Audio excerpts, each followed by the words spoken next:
today the 3 C's to thrive in disruptive times.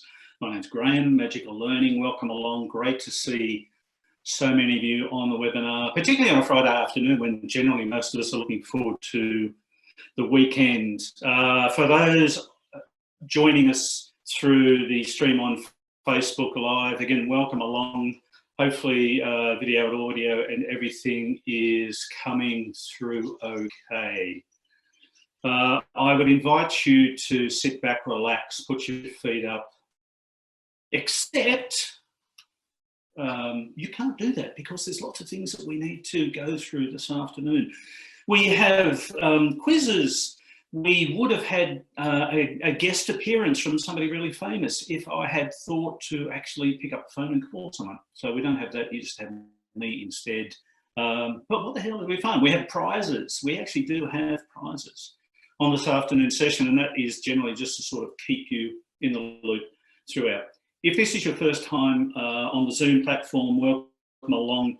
Hopefully you'll find there's a small toolbar, depending on what device you're using, that enables you to do things like put your hand up if you have questions. You may not be able to see her, but I have the lovely Danette in the room next door, keeping an eye on all of the chat and everything else. So if you get stuck, please put your hand up. Danette will get in touch with you. If you have questions as we're going through, same thing, please feel free to use the chat function. We will keep an eye on that. And sorry, I'm keeping an eye on the chat function as we're going, and I just got this really confused / concerned comment from one of our team about prizes, because I would normally sort of task them with getting the prizes. It's all okay, don't panic. It's fine. It is fine. And who's excited about the fact that it's Friday and I only have three more sleeps until Monday? That's usually where I start. Okay, so 3 C's to thrive in disruptive times. I was going to share one of my favourite, because one of the C's we're going to talk about today is connection. One of my favourite activities to connect, particularly with strangers. It's not terribly helpful at the moment with, you know, that virus thing and social distancing, but generally speaking, once we get through all that, and we will, the next time you step into a lift in an organisation with other human beings, be the last one to get in. That's always more fun. And then it's completely against lift etiquette. So there are 2 things you can do. One is you can smile at people randomly, make eye contact and smile at them and say happy Friday. But do it on a day other than Friday, just to see how that works. And then please email me the outcome, because generally I find it quite hilarious. The other thing you can do, and this is not my idea, I can't remember who shared it with me, but again, step into the lift, be the last person into the lift, make some eye contact. Oh, don't turn around and face the front of the lift. Oh, no. We're going to face everybody else, which is dodgy lift etiquette number 2. And then smile at them and say something like, so I guess you're all wondering why I brought you here today.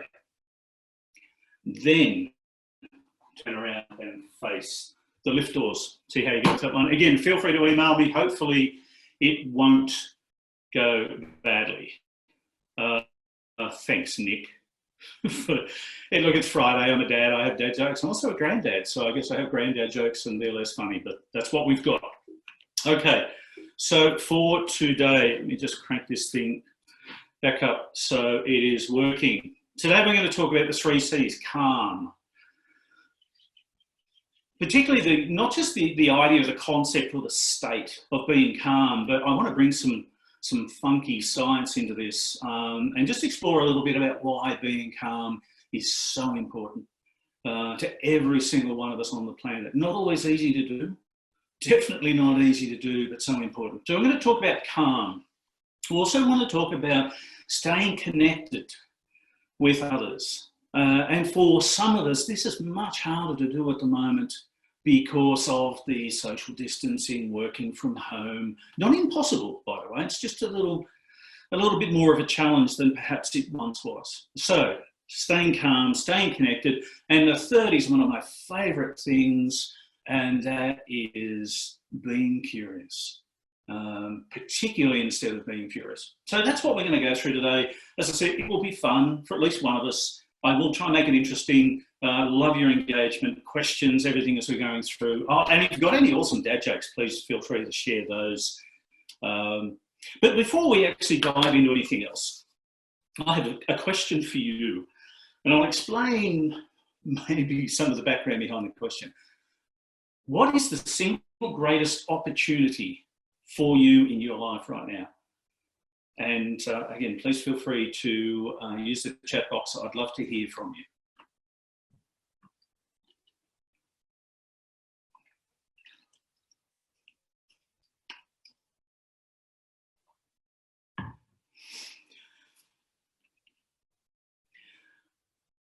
Thank you, Nick. Yes, your dad joke game is strong. And then my wife says, don't encourage him. Like, why not? I'm hilarious. I really am. Maureen, thank you so much. Learning new ways to focus, to help others feel safe and connected. I love that. Thank you. Bridget, hi.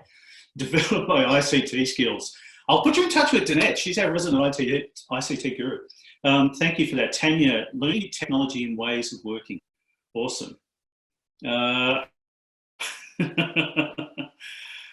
not going to happen, Legus. So from one of our team, Allegra, winning all the team games on House Party later today. I will explain some of that a little later. Not going to happen, Legus, but thank you anyway. For Nick, a chance to stop and look around at what is important. That's amazing. Thank you so much for that.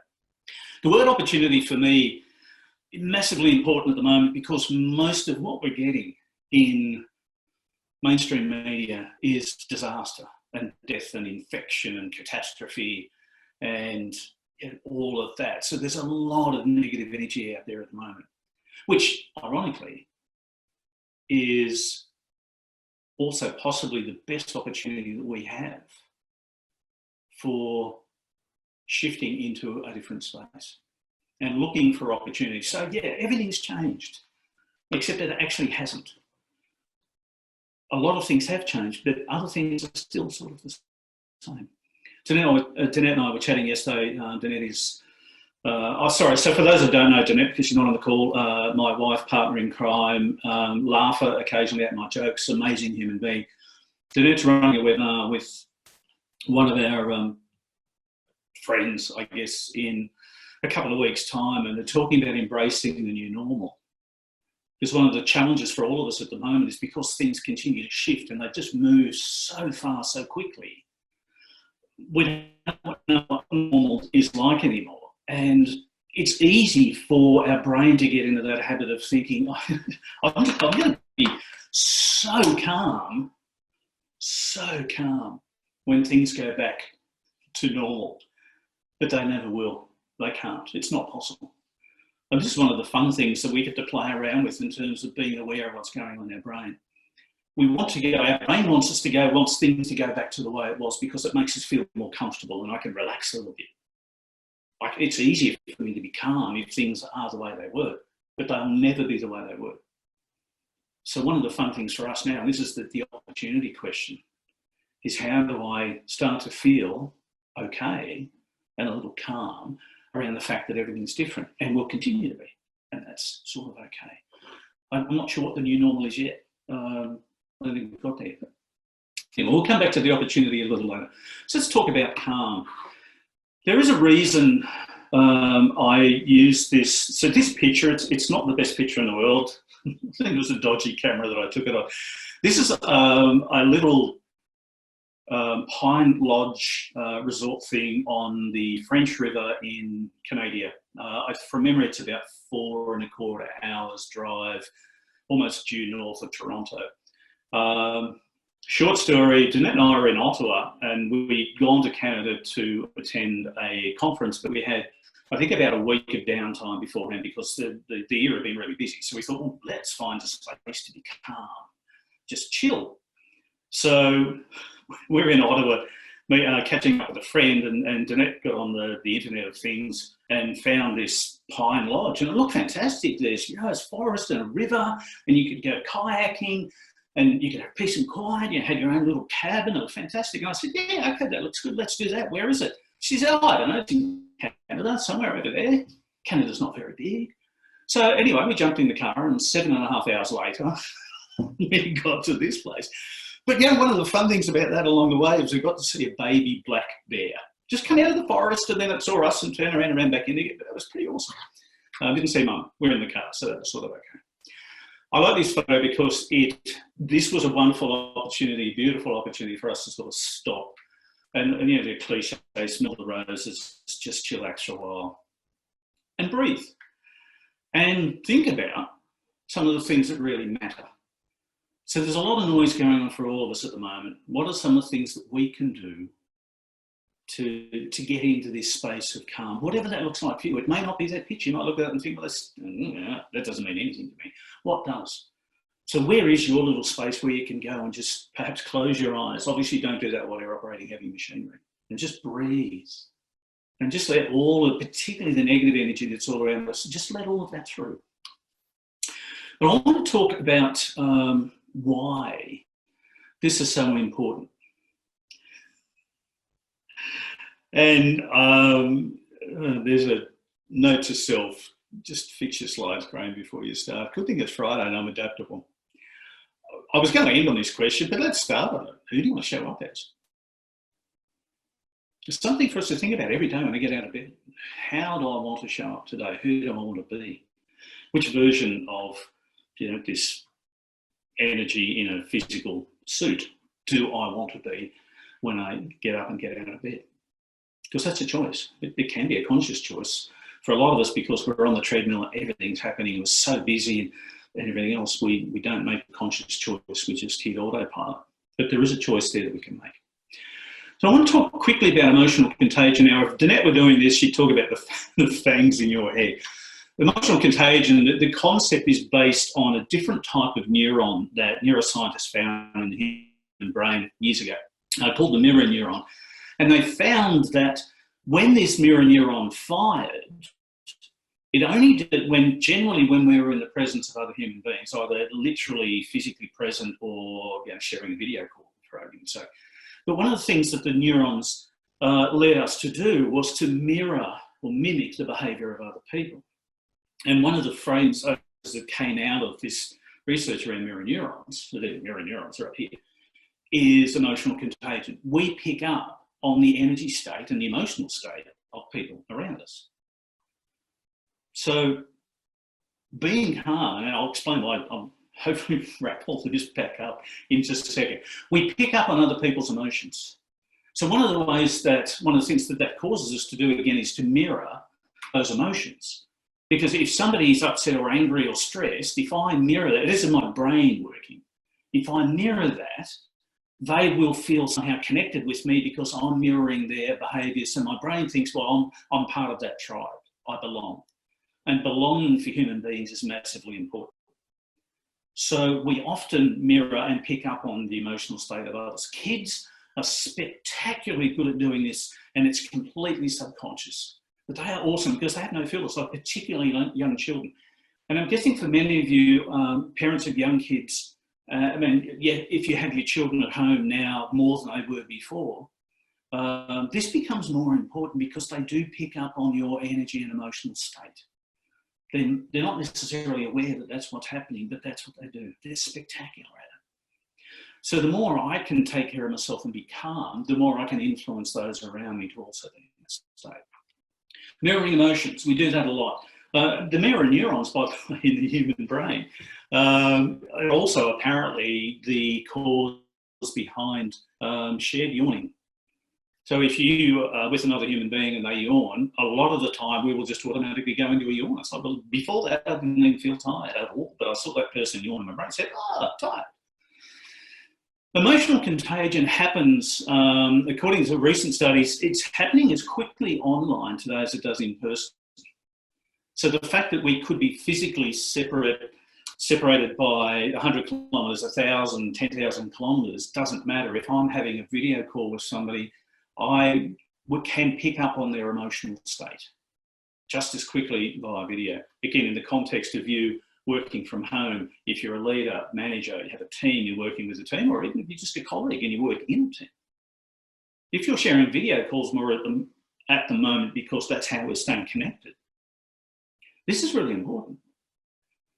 You can help influence the emotional state of the people in your team by thinking about, how do I stay calm? What do I need to do to look after myself? And the other interesting thing about connecting online is the connection online apparently is an amplifier, which works well both ways. So if I am sharing a video call, whether it's Zoom or Teams or Skype, whatever it happens to be, with somebody else, and they're in a really awesome emotional state, that emotional state is amplified in the online environment, apparently, which means it's even more likely that I'm going to pick up on it. If I'm sharing a video call with somebody and they're down the drain, that's also going to have a bigger impact on me. So keep that in mind. Emotional contagion, your state is going to influence the state of people around you, young and old. Some more sciencey stuff really quickly. The autonomic nervous system. I'm not going to spend a massive amount of time on this, but I thought it might be helpful understanding what's going on inside us when we're calm and also when we're stressed. So the ANS, the autonomic nervous system, part of the human condition. And there are generally two main components to the autonomic nervous system. There's the sympathetic and the parasympathetic. The parasympathetic nervous system sounds like something a paramedic supporter would have, but it's a terrible joke. It's the only one I've got. I'll run out. So send through some dad jokes, quick. The parasympathetic system is like the rest and digest part of our nervous system. It is the part of the nervous system that kicks in and manages us when we're calm, when we're relaxed. Some of the things that it does, it's like the emotional and hormonal braking system in our body. If you imagine your body as a car and you've got an accelerator but no brake, so you can put your foot on the accelerator and go faster, and that's like adrenaline and cortisol and norepinephrine and all that sort of stuff. And I could get really excited or really angry or really stressed. But if I've got no brakes, then I'm like that all the time, which is not good. So in a sense, the parasympathetic system is like the brakes in your car. When it kicks in, it slows our heart rate, it slows respiration, it reduces adrenaline and cortisol, which is phenomenally important if we're not really at threat. It also fires up the digestive system and it prepares the body for reduced physical activity. So we're moving out of the fight or flight into just, sitting on the bank of a river, looking at a little thing or whatever it happens to be. The other fun thing about the parasympathetic system when it fires up is it increases activity in the brain, particularly in the neocortex and the front part of our brain, the prefrontal cortex, which is the part that we use most of the time when we need to think, make decisions, make choices, communicate, listen, empathise, all of that sort of stuff. So this is our friend whenever we're not really in danger. And this is the part of the nervous system that we should be trying to amp up more of the time. This is calm. When the parasympathetic system's fired up, this is calm. The other side, the left side or the right side? I'm not sure. It's one side. The sympathetic nervous system is the fight or flight part of our nervous system. This is the part that ramps up. It's like the accelerator in the car. When we need more strength, more muscle, either to fight the threat off or to run away from it, this is the thing that fires up. So some of the consequences of that, your respiration rate goes up, your heart rate goes up, we get a huge flood of adrenaline and cortisol, all your blood vessels constrict. The brain is essentially preparing the body for excessive physical activity, literally fight or flight. One of the challenges with that is it also starts to strip away blood from the front part of the brain, so your ability to think clearly, make good decisions, connect with other people, listen, empathise, all of that disappears. I thought you'd be excited. Oh, what? Sorry, I'll just check the chat box. I like to do that from time to time, and there's a comment in there from somebody whose name said yeah for Parramatta. It's like, come on. Oh, by the way, I don't know if anyone's noticed. I don't know if you can see these. This is really, really sad. But anyway, I'm just going back to 2010 because there's no footy on at the moment. Yes, these are 10-year-old cufflinks. And, that's one of them. And this is the other one, just in case you're interested. Yes, Danette got the car, I got the cufflink. Long story, we'll talk about it later. So what do we do about this sympathetic, parasympathetic nervous system thing? And why am I not wearing matching cufflinks? I don't care anymore. I could show you my socks because I don't mess them anymore either, but that's a whole different story. The thing that links or balances those two is the, what? No, it's not that vagus, it's the other vagus. This one, the vagus nerve. So the vagus nerve starts right up in the brain stem. I'm pointing at the slide and you have no idea where I'm pointing at. But anyway, it is circled on the slide, dear Lord. The interesting thing about the vagus nerve, it connects to most of the major organs in our body.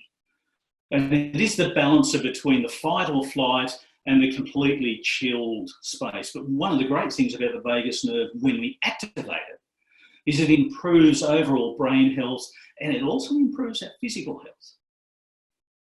So go to Vegas? Yeah, not sure. I've been there once. I don't think I'll go back. But this Vegas, really important. And there are some great things that we can do to activate the vagus nerve wherever we are, like right now, for argument's sake. Some things that you can do. Meditation and mindfulness. Spectacularly good for so many things, it's not funny. We'll talk about meditation a little more in just a second. Yoga is also another beautiful practice, partly because it gets us to focus on our body, partly because it gets us to focus on our breathing. But as a practice, again, it's a great way of activating the vagus nerve. And the more we activate that, if we're in a heightened or any sort of fight or flight state, we're anxious, we're stressed, we're angry, we're tired, all of that sort of stuff. Activating the vagus nerve is literally like putting the brake on in the car and it slows everything down. Single tasking. Interestingly, even though we love doing it, or at least we tell ourselves we do, most of us are a fan of multitasking. And sadly, there are times that I'll put myself in that category because I'm still human and I'm still learning. So choosing not to try and do lots of things at once and choosing just to focus on a single task apparently also activates the vagus nerve. The other fun side of coming out of that, when I focus on one task at a time, is that we know that I'll end up doing that work much better than I would if I was trying to do multiple things. Sleep is spectacularly awesome for everything. If you don't get a good night's sleep at the moment, sleep scientists suggest that 7 to 7.5 hours of a good sleep is a recommended minimum for an adult. Sorry, recommended sort of maximum. Anyway, around there. So get a good night's sleep. Disconnecting from the Internet of Things, disconnecting from all digital devices, disconnecting from media, TV, everything, occasionally is also a spectacularly good way of activating your vagus nerve and spending some time in nature. So you can actually do both. You could, suggesting, go for a walk, perhaps around the block. You can wave to your neighbours from a safe distance as you go for a walk around the block. Try and walk on grass as much as possible. Or if there's a park near you, then just go and walk around in the park, maintain safe distance, do all that, take care of yourself.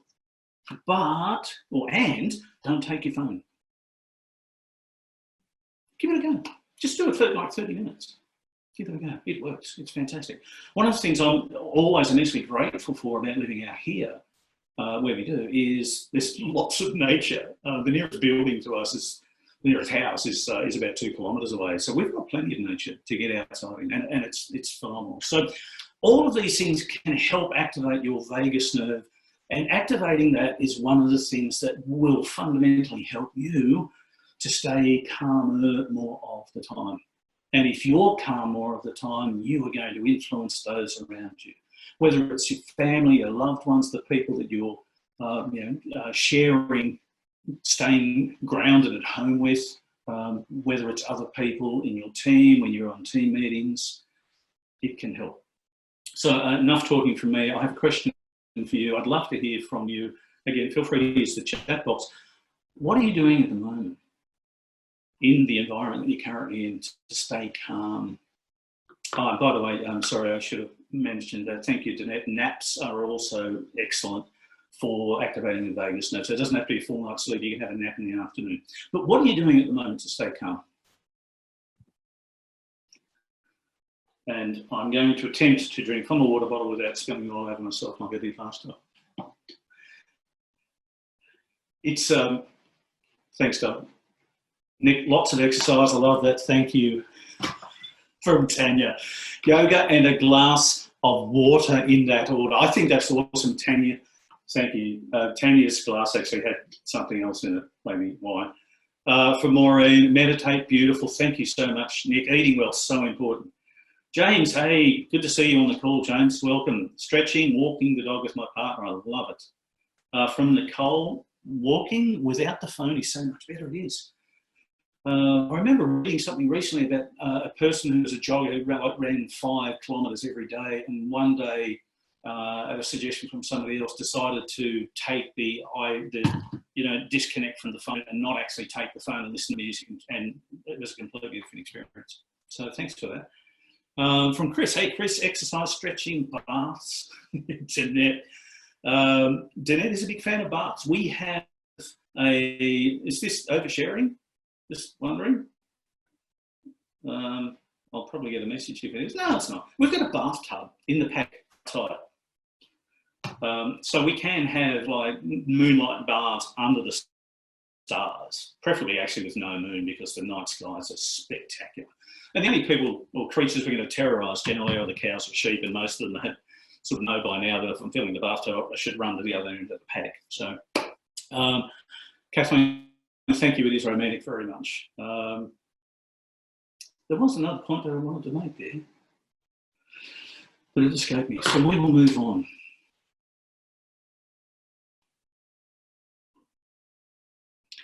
So let's talk about staying connected. The other seconds with bubbles and a glass of wine. Hang on, Kathleen, is eye bubbles in the bathtub or a glass of bubbles and then a glass of wine? In which case, yeah, maybe bubbles in the bathtub. Staying connected. Stay on track, Graham. Stay focused. Why? This is some of the reasons why staying connected matters, particularly at the moment, when we are being, I don't know if forced is the right word, but we are definitely being very, very strongly encouraged not to venture outside unless it's absolutely necessary. And certainly we're being encouraged not to connect with other people in the way that we normally would. That's hard. As human beings, fundamentally, we need connection. We need to feel connected to other people. And the belonging on the slide, the sense of belonging is hugely powerful. Some of you may remember Maslow's hierarchy of needs, usually represented as a pyramid shape. And Maslow was a psychologist. And the theory behind the model was that we needed to address fundamental human needs first, before we could then start getting interested in meeting our next level needs, and then our next level needs, and so on, all the way up to self-actualization, which is like a fancy way of saying the best version of us. So the base level in Maslow's model, Maslow's hierarchy, was stuff like food, clothing, shelter, security. So as a human being, if I had water, if I had clothing and some shelter, then generally I could start to think about how I look after my next level needs. But unless I have those, nothing else is really that important. So there's been a lot of research done in the last 20 or 30 years, and there's also a couple of studies that go back into the 70s and 80s that suggest that there is a level below that we need as human beings in order to thrive, and that is connection.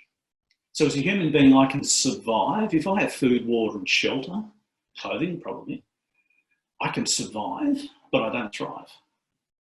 So I thrive when I have those things, but I also have connection with other human beings. So important.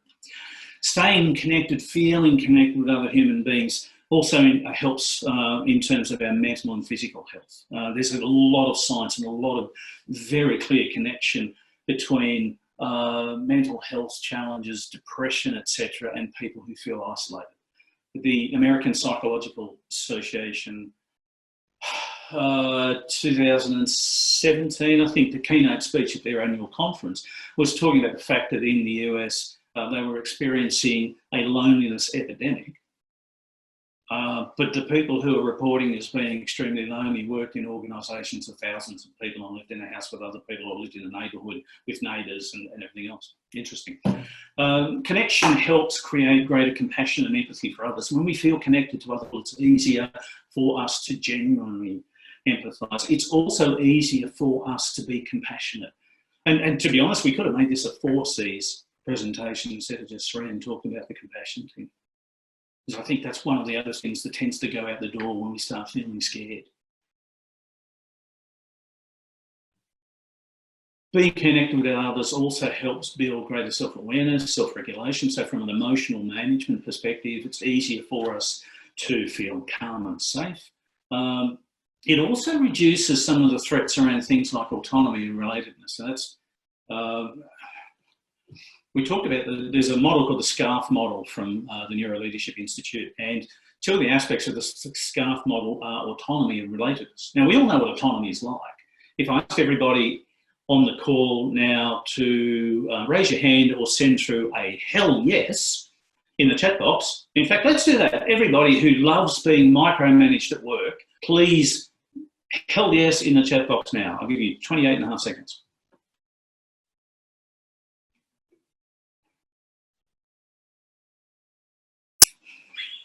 I'm not going to wait that long because I've yet to have anyone say, yeah, I love being micromanaged, because it robs us of autonomy. So some of the things that are going on at the moment are also draining or threatening us in the area of autonomy, because we're being told that we have to stay home. We're being told that I have to work from home. I'm being told that I can't do this, I can't do that, you can't get it robs us of our sense of autonomy, which for our brain is really important. And that keeps us in a higher state of threat awareness, if you like. James, great question. Would you say that you need to be self-aware to increase genuine connection? Yes, absolutely.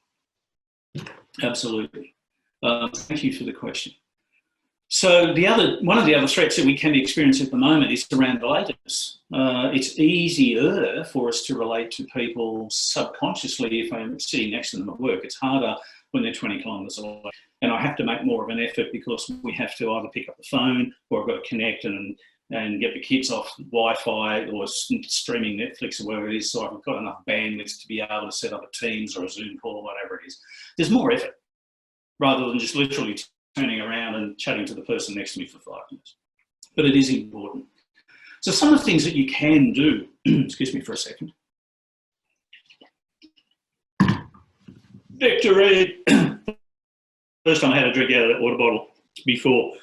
You may not have noticed some of them ended up on my shirt. It's quite embarrassing. I am challenged when it comes to the water bottle. But not that time. Resilience. Some of the ways that you can stay connected. And this comes back to James' question in part about being self-aware. Practicing daily self-care and gratitude. And I could bang on all day about self-care. I'm not going to. Self-care is putting your oxygen mask on first. That's it.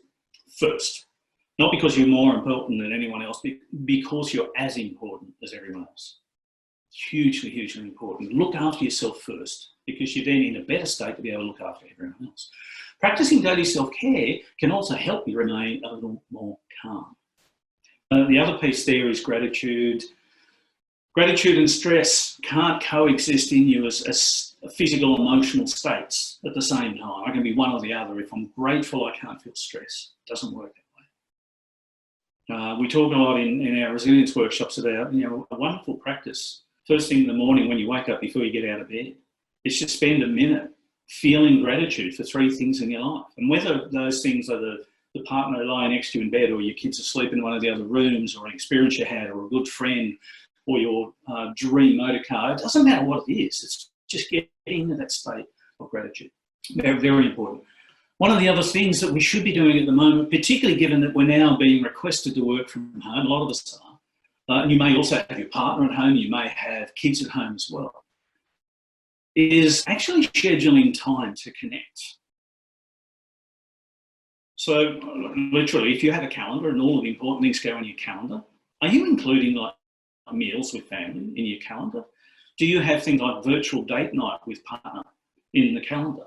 And virtual date is in the sense that, well, okay, it's a stay-at-home date night sort of thing, if you get them. So actually, if it's important to you, put it in your calendar, because we pay a lot of attention to what's in our calendar, apparently. Some of the other fun things that you can do to stay connected with other people. Set up an online book club. There are so many platforms out there that enable you to connect, create little groups where you can share information, share calls and everything else. Pick a book. One suggestion I read the other day was a group that have set up an online book club where they take it in turns to read, and it could be a chapter, it could be 5 pages, it will depend on the book, I guess, but they take it in turns to read online with the group, and then they discuss this passage, the chapter, etc. that they just read. Have a chat with friends online. Use video wherever possible. Getting some good science behind the fact that if you connect with somebody face to face and they can see you and you can see them, the level of connection is heightened. We feel that we can trust them more, we can see them. By the way, if you're going to do that, make sure lighting's okay and sound's okay and they can actually see you and they can hear you. But it is very important. So use video calls more than anything else. If you want to send someone a text, I know you can do it on an iPhone. You can probably do it on the other phones because they're all really smart. Instead of sending a text with words, this is, well, for the younger people you do this, but my sons don't work like that. I just end up spending most of the time hitting backspace. Record a video message and send a video message instead of a text message. Makes a huge difference. Here's another great one. If you live next door to someone and there's a fence between the property, give them a call and say, hey, why don't we just have a chat? 10 o'clock tomorrow morning, I'll come out in the backyard and you go out in the backyard and we'll just have a chat over the fence. We'll keep our distance, but let's stay connected. If you live next door to somebody and there's a common either footpath area or you've both got a front yard, maybe go out to the front yard and stand there and have a chat. Don't get locked into not being connected simply because we're supposed to be staying at home. Check in with others, hugely important. We talked about this in one of the other webinars the other day in terms of leading teams. If you're working in a team, make an extra effort to contact the other people on your team. Check in with them. It doesn't have to be long. It doesn't have to be complicated. It can simply be every morning a quick 2-minute chat. Hey, how are you going? What have you got planned for the day? Is there anything I can help you with? No, awesome, thanks. Great to see you again. Take care. See you. It actually is good for you as well as being good for them. If you know anyone who's particularly extroverted and lives alone, then I'd probably pay a little bit more attention to making sure that I'm checking on them. Some of the other fun things that you can do, I mentioned earlier a random sort of reference that one of our team members, Allegra, was expecting to or hoping to or planning to win all the games on the team happy hour this afternoon. And one of the fun things about technology, and particularly the environment that we're in at the moment, is there is so much generosity coming out from people and organisations. There's some great platforms out there that enable you to connect as a team, as a group. You can do this as a family as well. So you can have an online happy hour. We've had a number of virtual coffees with clients and friends this week alone, and we'll probably continue that until things improve or things change down the track somewhere. So set up an online coffee. Make yourself a coffee, or if you like hot chocolate with extra marshmallows, whatever it is. Tee up a meeting, make it a video call and connect with the other person, and just get everything else out of the way while you're on the call. Make it a genuine connection with the person as much as you can. So you can use Zoom, Skype, Hangouts, Teams, doesn't matter, there's lots of platforms out there. The games thing's really fun. So there's an awesome app called House Party. We'll talk about this at the resources end. There's another one that we were introduced to last week. We've got a family game thing happening tomorrow. And our extended family is from sort of south to north, is Melbourne, Canberra, Farm, where else are they? And Jarvis Bay. I thought there was somewhere else in it. Anyway, all over the place. But we have a Saturday afternoon family games day where we're playing using things like Quiplash and House Party to play trivia games. It's absolutely hilarious, but it's a great way of staying connected right now. Ask Mrs. Google. She knows most stuff. What are you doing at the moment? Question for you. I talk too much. What are you doing? Did I say Jarvis Bay? I meant Harvey Bay. Sorry, thank you, Danette. It's Friday, What are you doing at the moment to stay connected with others? I'd love to hear. Please feel free to share in the chat box.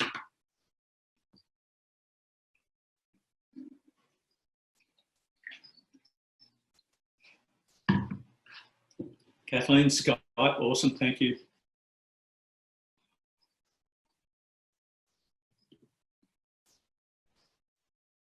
And lots of virtual coffees, wine o'clock, Discord. Simon, I'd love to hear what, I haven't heard Discord before. I have to find out a bit more about that. Again, from Kathleen, thank you. Text group chats from Courtney. Hi, Courtney. Virtual workouts with friends and colleagues. That sounds fantastic. First family Zoom session last night. Cousins catch-up plan for the kids 6 tonight to occupy the kids while parents can relax for 10 minutes. I love it. Go for it. Great idea, Bridget. Thank you. Thanks, Leggers. A few of my friends have decided to post each other affirmation letters and some games. I love that. Something else to keep in mind. And from Nicole, checking in on grandparents and having the kids read to them. That's beautiful. That's fantastic.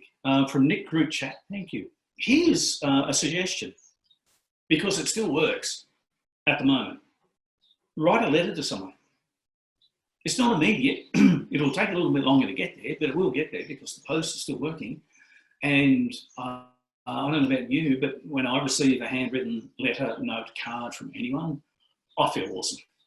I really do. And when I write cards, notes, handwritten letters to people, I also feel good about that. So again, it's a slightly slower way of staying connected, but not necessarily irrelevant. All right. I had to put one in. Allegra deleted this from the slides because she has way better taste than I do, but I put it back in because it's Friday and we should have a cute kitten/cat photo, and Leggers is slightly biased. If you were a cute puppy dog, it probably would have stayed in. This is the third C. In this case, not cat, but curious. Curiosity is a beautiful state for us to be in as human beings. One of my, in fact, no, I'll come to that in a sec. Curiosity keeps us open. So I have a question for you around this. How do you feel when someone is judging you? Judge Judy, for argument's sake. Again, I'd love to hear in the chat box, how do you feel when you feel that someone else is judging you?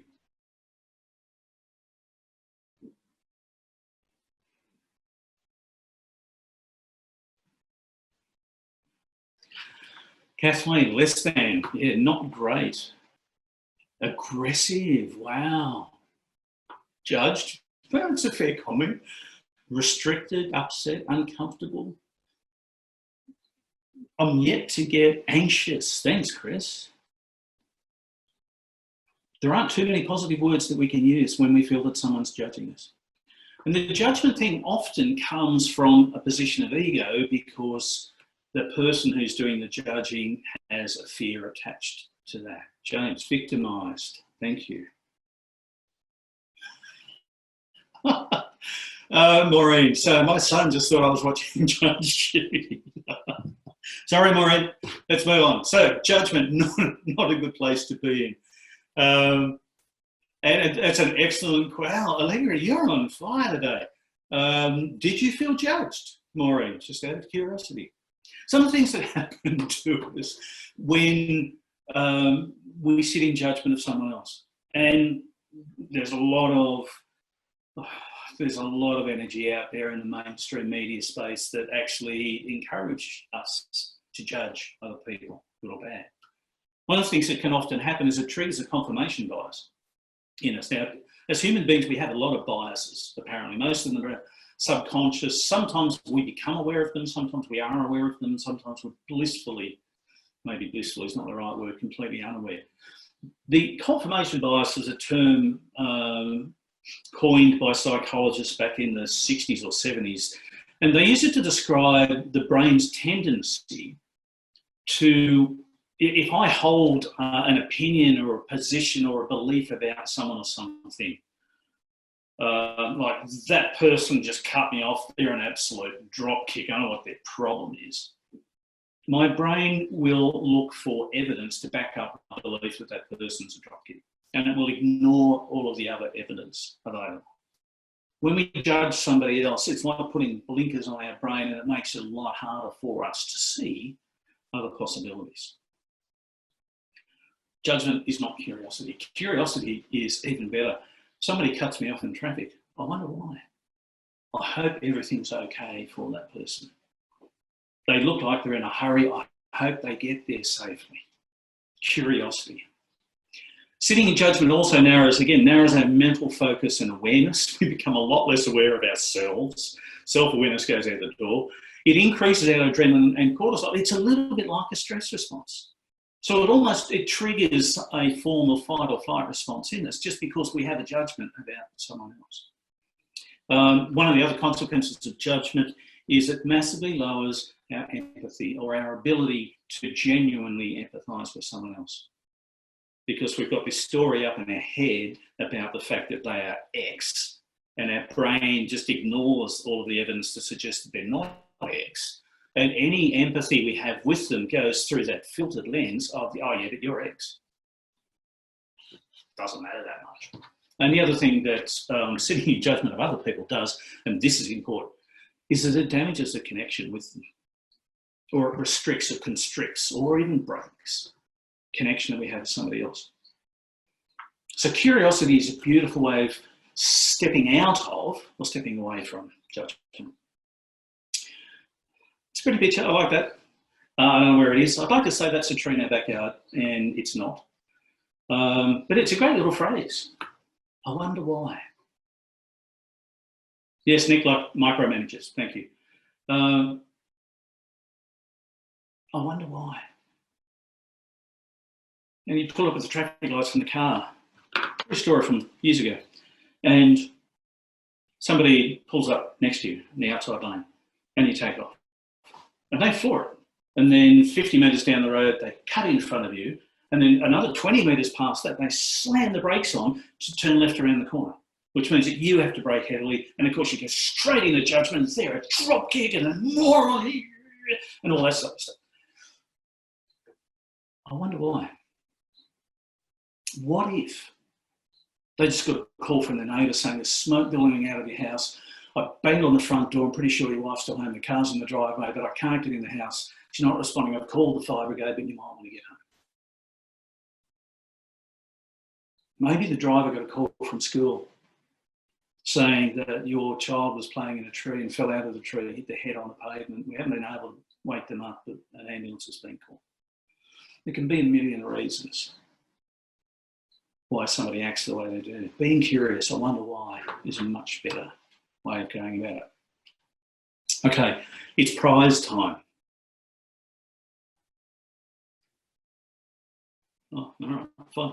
I was sort of expecting this flood of woohoo, yay, coming through the chat box. But all right, so this is the competition.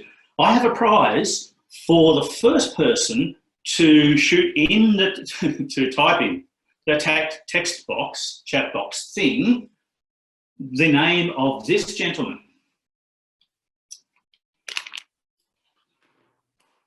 No Googling, please. I'm trusting you all to do the right thing. I'm not sure that you could Google. Maybe you could. Don't know. Anyone? Beethoven. Jeffrey Rush. No. Looks a bit, maybe a little bit. Andre Rieu. No. Nice try. Another 10 seconds. No. Okay. Well, it's a very unfair question because he's. All right, Nick gets the prize, not because he was correct. It's not Antal Geraci. No, Kathleen, that's pretty impressive. Wurzel Gummidge on a night out for the good call, Nick. For the younger people on the call today, I apologise profusely for that. Just Google it. Wurzel, W-U-R-Z-E-L, Gummidge, I think G-W-A-G-E, something like that. Anyway. You get the idea. The prize for Nick. was going to be wagon wheels.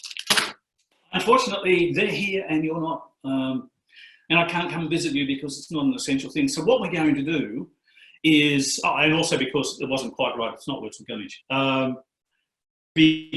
what we're going to do instead is I'm going to send you a video of Danette eating one or more wagon wheels because they're hers. This is a gentleman whose name is Ben Zander. Ben was conductor of the Boston Philharmonic Orchestra for years and years. Danette and I had the privilege of meeting Ben at a conference in Toronto, I think about 5 years ago. Just one of the most amazing, energetic, positive, inspirational human beings I've ever met, and I've met some pretty amazing guys. But one of the things I love about Ben is his favourite saying was this: Allegro, we've been duped. Yes, you have. How fascinating.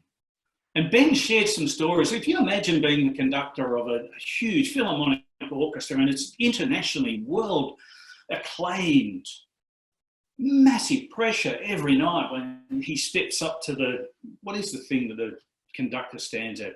It's not a podium, it's something. Anyway, you get the idea.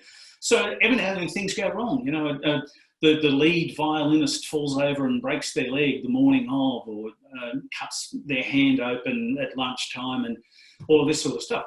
So Ben learned over years to stay curious, and one of his favourite sayings when things went pear-shaped was not, oh my God, this is a catastrophe. It was literally, how fascinating. How fascinating. I love it. By the way, and I think we've got Ben on the list of resources. He has a TED talk that you really should watch.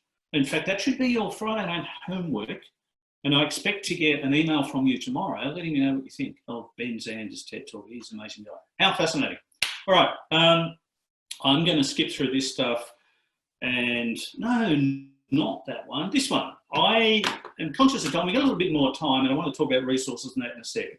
But I would love to hear from you, given that I've just bombarded a lot of information on you. There's been some disappointment around the wagon wheels. We'll probably be audited, I think, as a result of that. But I'd love to hear from you whether you do have questions. Did we skim over some stuff too quickly? Is there anything else you were hoping to find out from the webinar today? So again, I'll give you a couple of minutes to pop something into the chat box.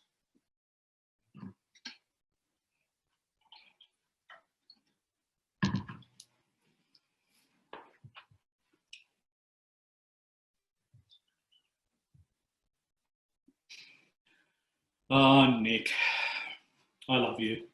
I don't need those jokes prize enough. That's actually very true. Thank you.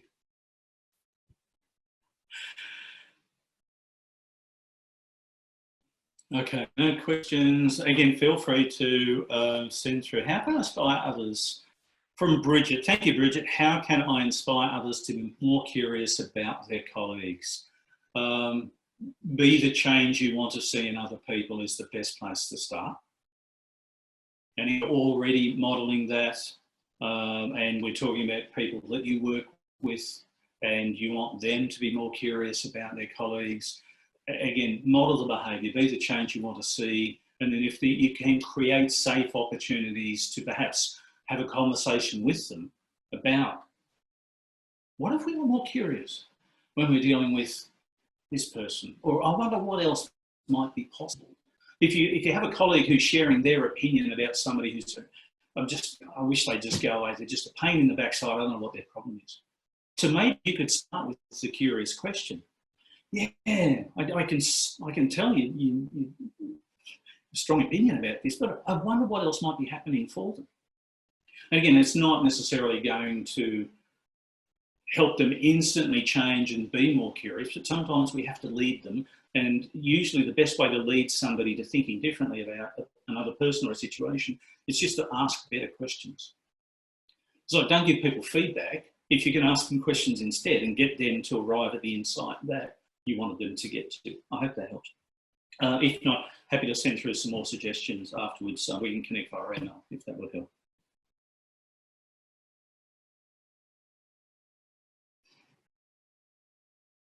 And that's a good point. Danette just also shared, you asked them, if that were you doing that, why might you do that? So again, get them to perhaps come at the situation from a different perspective. It's almost like put yourself in the other person's shoes and think, well, why might I be behaving in that way?